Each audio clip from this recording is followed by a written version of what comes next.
कहानी की शुरुआत होती है 1950 के दशक में। सैमुअल मलिन्स नाम का एक गुड़िया निर्माता अपनी प्यारी बेटी एनाबेल बी के साथ खेल रहा है। सैमुअल की पत्नी एस्टर भी वहीं है। परिवार बहुत खुश है, लेकिन इस सुख की घड़ी ज्यादा देर नहीं टिकती। जब पूरा परिवार चर्च से लौट रहा होता है, बी सड़क पर गाड़ी से उतरती है और तभी अचानक एक ट्रक की चपेट में आ जाती है। उसकी मौके पर ही मौत हो जाती है। इसी त्रासदी के साथ कहानी की शुरुआत होती है। 12 साल बाद सैमुअल और एस्थर अब एकांत में रहते हैं। बी की मौत के बाद उनका जीवन बिखर चुका है। एस्थर अब अपंग है और अपना चेहरा छिपाए रहती है। उनकी एक आंख नहीं है और वह ज्यादातर अपने कमरे में बंद रहती है। सैमुअल अब एक नेक काम करता है।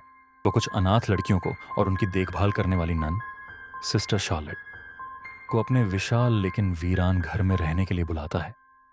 सिस्टर शार्लेट के साथ कुल 6 अनाथ लड़कियां आती हैं। उनमें से 2 मुख्य पात्र हैं।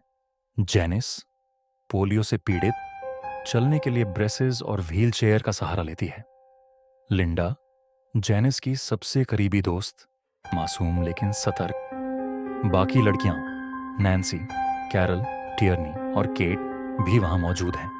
शुरुआत में सब कुछ सामान्य लगता है, लेकिन जल्द ही चीजें अजीब होने लगती हैं। सैमुअल और एस्थर दोनों ही दूरी बनाए रखते हैं। एस्थर तो अपने कमरे से निकलती भी नहीं।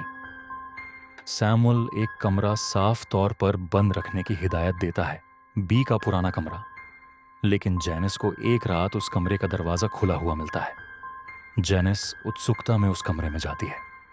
वहां उसे बी की तस्वीरें, उसकी गुड़िया और एक अजीब अलमारी मिलती है जिसे ताले में बंद किया गया है।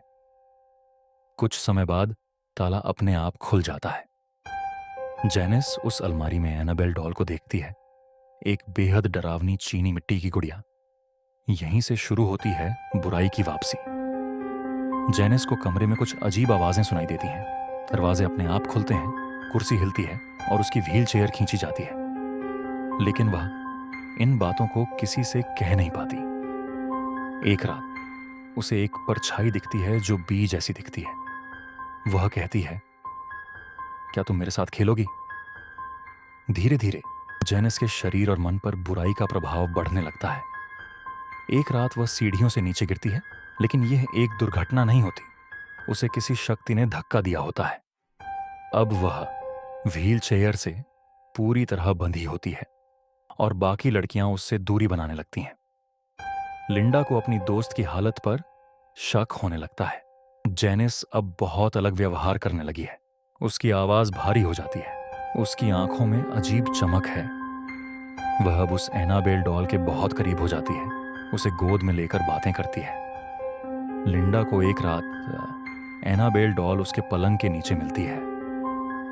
डर के मारे वह डॉल को कुएं में फेंक देती है, लेकिन वह डॉल फिर भी वापस कमरे में लौट आती है। लड़कियों के चारों ओर डरावनी घटनाएं बढ़ जाती हैं। बिजली झपकती है, छायाएं दिखती हैं और दीवारों पर नाखूनों के निशान उभरने लगते हैं। सिस्टर शार्लोट को भी महसूस होने लगता है कि कुछ सही नहीं है। वह एस्थर से मिलने जाती है, जो अब भी बिस्तर पर है और आधे चेहरे पर मास्क पहनती है।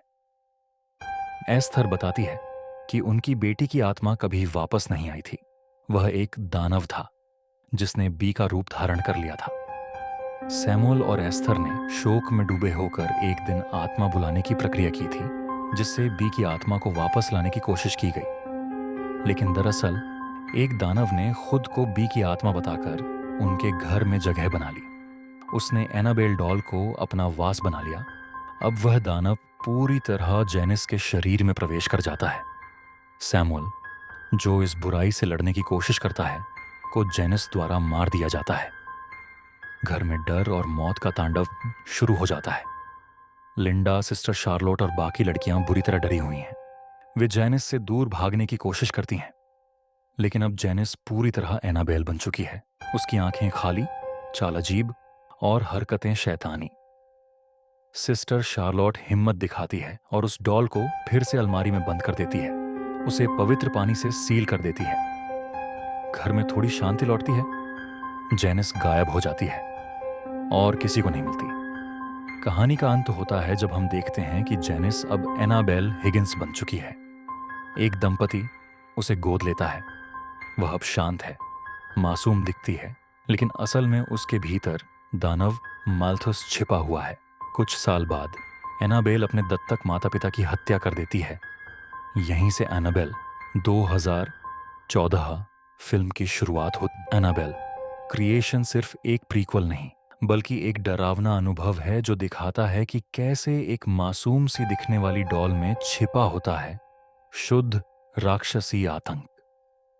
अगर आपको ये कहानी पसंद आई हो तो वीडियो को लाइक करें, चैनल को सब्सक्राइब करें और कमेंट में बताएं आपको सबसे डरावना सीन कौन सा लगा।